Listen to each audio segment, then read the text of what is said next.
Good morning.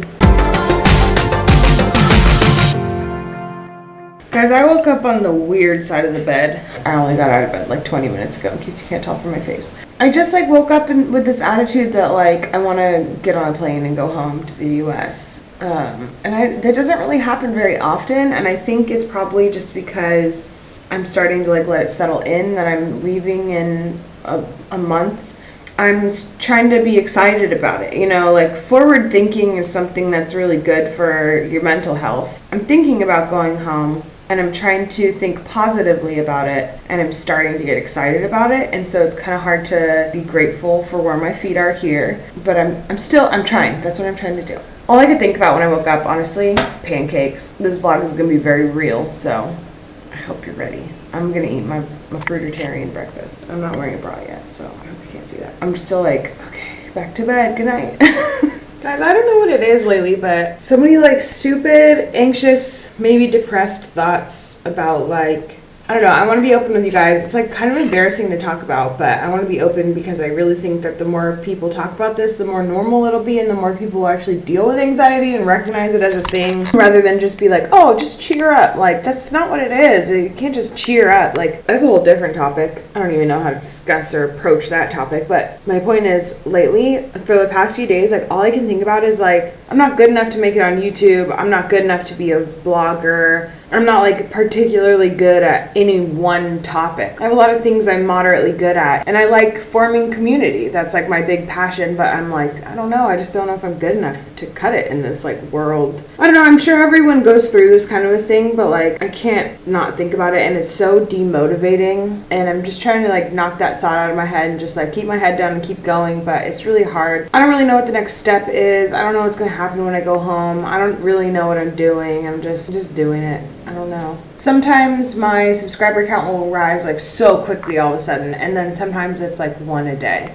And those days where it's like one a day, it's like, what am I doing wrong? You know, like you blame the numbers on yourself, and it's not a healthy way to go about it, but it's just, I can't not think about that. Thoughts like this make me want to just like give up on trying to work for myself and give up on blogging and vlogging, because like, yeah, it'd be easier to just get a job where someone has already formed a company and I'm just like getting a cut of it basically. Like that'd be so much easier than trying to like pave my own way. I don't know that it would be as fulfilling, but it would be easier, and so I keep like reverting to that way of thinking, and I don't know, I'm just really bummed out right now. I just feel like I'm not good enough to do any one thing in particular. Anxious people problems. Still haven't found motivation to get dressed. Still not wearing a bra.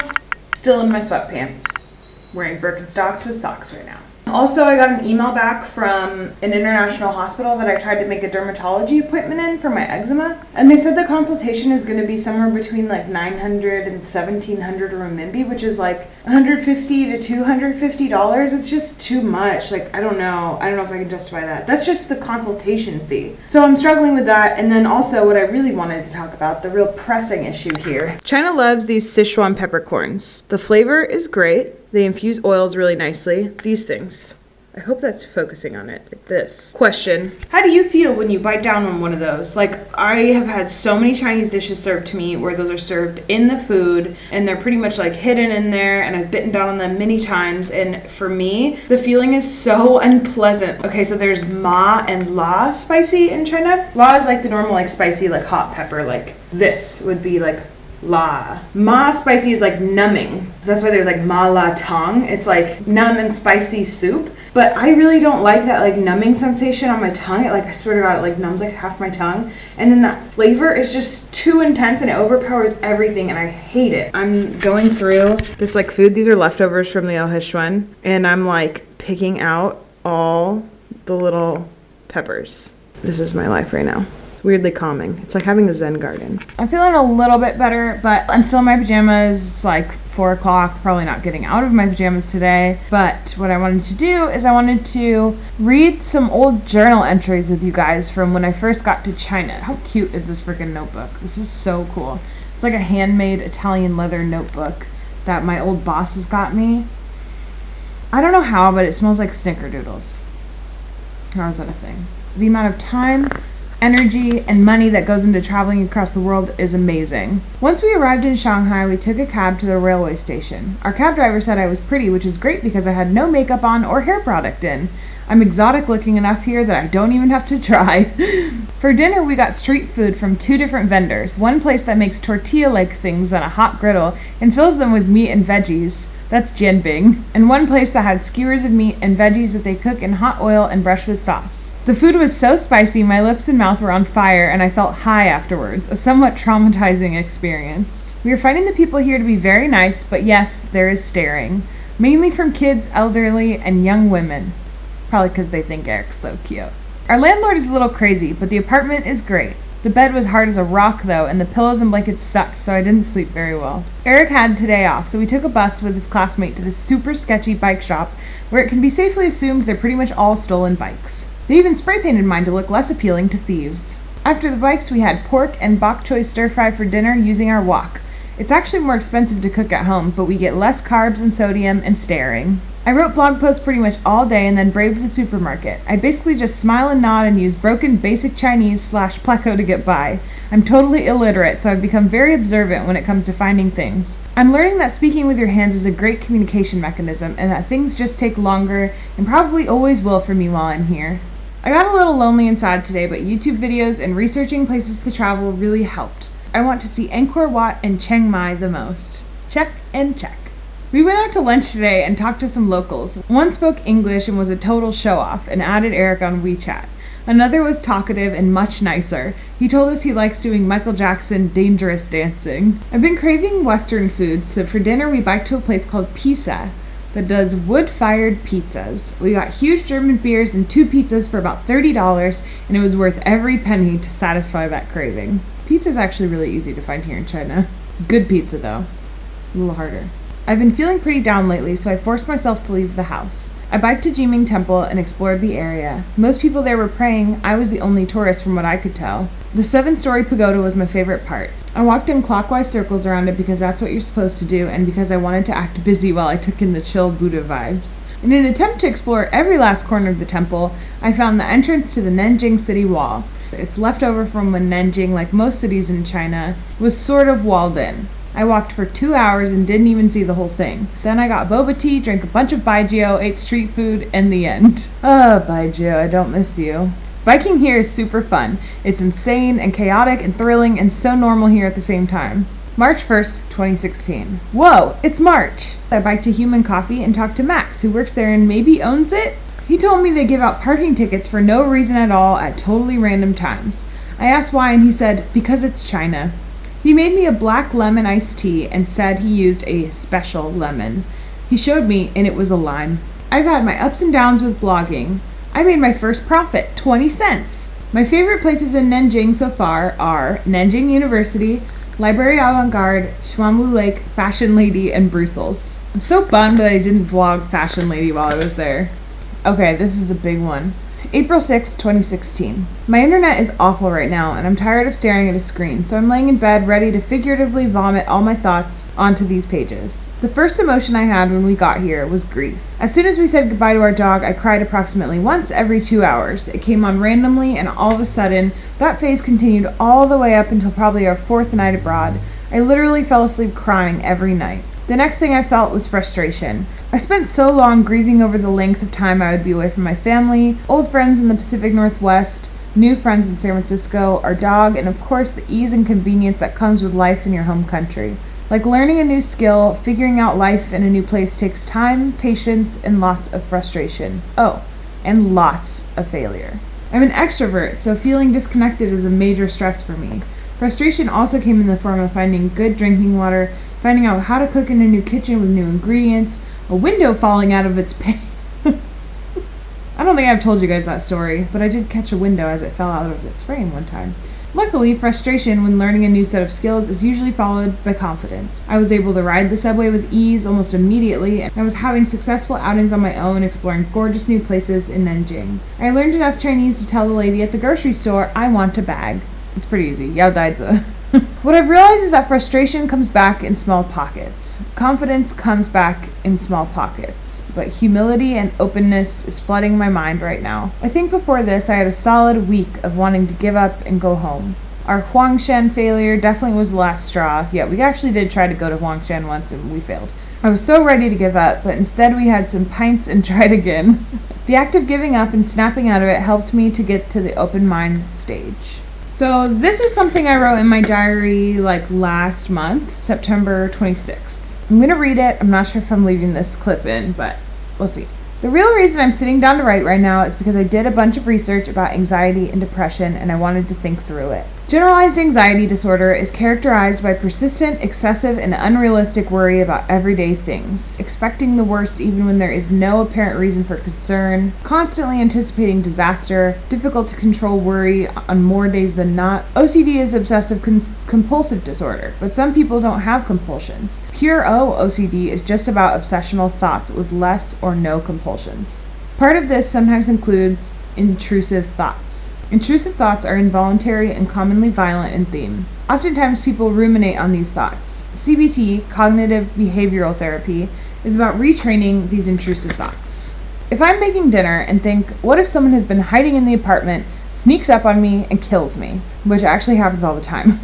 I usually do my best to suppress this intrusive violent thought, but it doesn't help. My brain will continue to ruminate, worry, and obsess until I'm just freaked out on the verge of panicking, and I keep looking behind me and start to worry about unrelated things. Eric coming home and getting injured along the way, my parents going missing, etc. What will really help is if I retrain my brain to react to these thoughts in a realistic way, thinking, of course that would be awful if that happened, but it probably won't, and me thinking about it doesn't make it more likely to happen.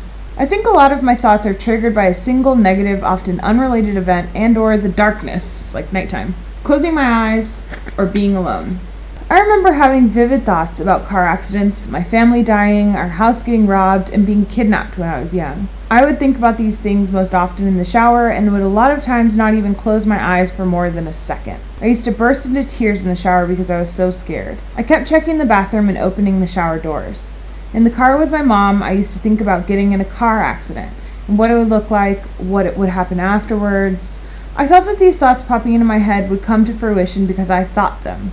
What I didn't realize is those were involuntary and they're not real circumstances. I tried to think my way out of them, and when it didn't work, I would try to suppress it. That didn't work either, so I continued to obsessively worry, and still do to this day. I suffer from violent, intrusive thoughts every single day. During major life transitions, in parentheses, graduating college, moving in with Eric, moving to San Francisco, moving to China, everything is made worse. I also think I have insane positive highs and terrible lows in my mind. When I'm in a low, I take it out on Eric the most, and I'm basically just in this downward spiral. Everything is either awful or great.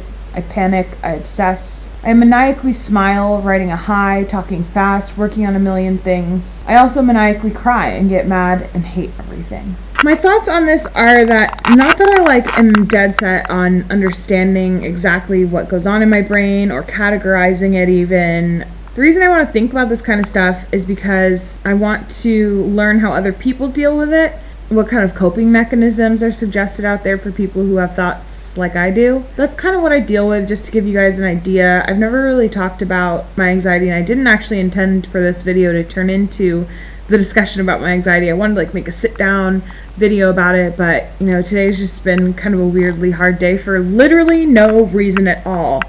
I've been more on the side of depressive today, just not motivated, a lot of negative self-talk, wanting to give up and go home.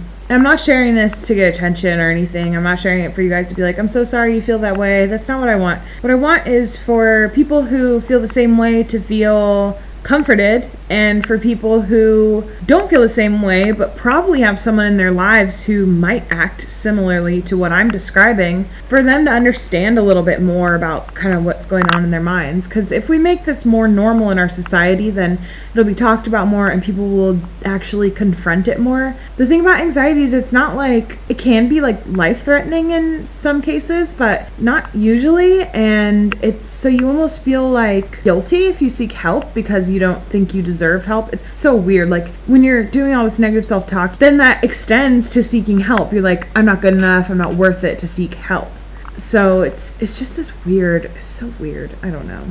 a lot of people don't know me as an anxious person. A lot of people, like my friends and stuff back home, if any of you guys are watching this, you probably know me as a fairly like hyper but like mostly happy, chilled out person. Like that's how a lot of people know me. A lot of people think I'm a hippie. It's because that's the side of myself I want to portray, you know? I want to portray positivity. I don't want to put negativity out in the world. I want to be positive. So I don't know. I don't really have a good conclusion for this talk, but it exists. Feel free to DM me if you also deal with this kind of stuff and you don't want to talk in the comments about it. Also, haters, your comments gonna be deleted real quick. Some plaster literally just fell off the ceiling and like landed right here, look. This just freaking fell off the ceiling. Scared the shit out of me.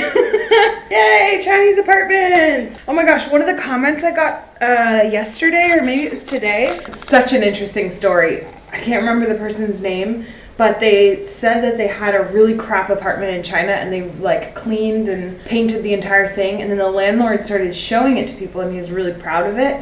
And then eventually he was forced to move out because they rented it to someone else for like 1,000 kwai more per month. Oh my gosh. So yet another reason to not remodel when you're just renting. Guys, look, one of Eric's coworkers went to Boston, New York City, and a couple other places, and she came back with Pepperidge Farm cookies, which I never bought when I was in the US, but it's very exciting because I can read the entire package. Enriched wheat flour, niacin. Like, maybe I don't want to read the whole package though. Alright, I'm gonna call it a night, you guys. We are about to sit down and watch Bob's Burgers because there's an entire Bob's Burger season out there that I have not seen yet, and we gotta start fixing that situation by starting with episode 1 right now. So I'm gonna go take care of that issue. All my social media links are down below, and I will see you tomorrow. Thanks for watching. Bye.